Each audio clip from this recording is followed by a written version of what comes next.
2013 yılı kutlu doğumlarını sonlandırmış bulunmaktayız. Malumunuz Peygamber Sevdaları platformu olarak her yıl düzenlediğimiz gibi bu yılda birçok etkinliğe imza atmış bulunmaktayız. Camilerde başlayan, derneklerden taşıp salonlara, statlara sığmayan bu sevda, istasyon meydanı gibi Türkiye'nin birçok ilinde ve ilçesinde meydanlara taşmış ve hep bir ağızdan Resulullah sallallahu aleyhi ve selleme toplu salavatlar getirmek ve bunun yanında onu anıp anlamak için çeşitli mesajlar içeren etkinliklerimizi her yıl olduğu gibi bu yılda yapmaya başladık.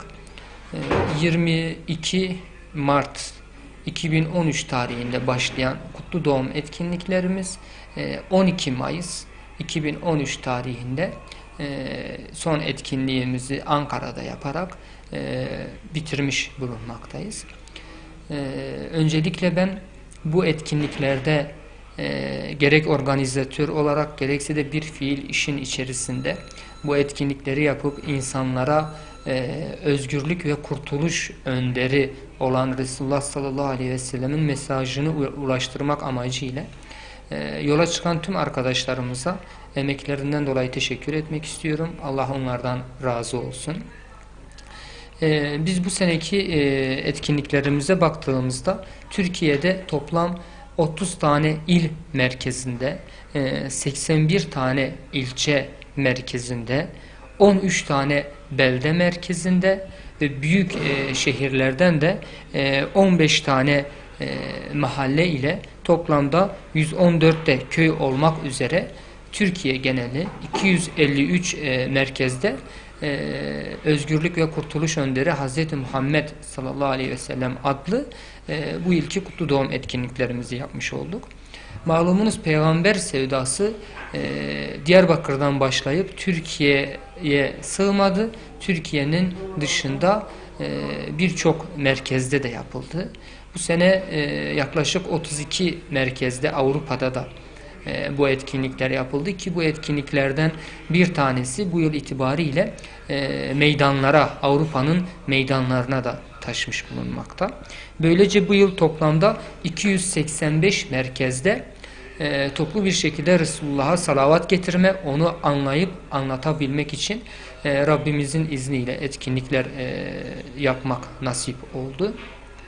Özellikle bu etkinliklerde bize katkılarını sunan herkese teşekkür etmek istiyorum. Bunun dışında özellikle Türkiye geneli etkinliklerimize baktığımız zaman her yıl olduğu gibi bu yılda çeşitli zorluklar ve sıkıntılar bizlere çıkarıldı. Etkinliklerimizin en önemlisi Diyarbakır'da yapılandı. Diyarbakır'da da çeşitli sıkıntılarla karşılaştık. Engelleme girişimlerine maruz kaldık. Özellikle Antep'te, Adıyaman'da yetkililer tarafından çok ciddi sıkıntılar çıkarıldı. Hasreten Ankara'da etkinliğimiz yapılmaması için her türlü baskıya maruz kaldık ve yapmayı düşündüğümüz alan etkinliklerimiz iptal bile edildi. Fakat buna rağmen yılmadık. Allahu Teala etkinliğimizin nihayetini orada yapmayı bize nasip eyledi.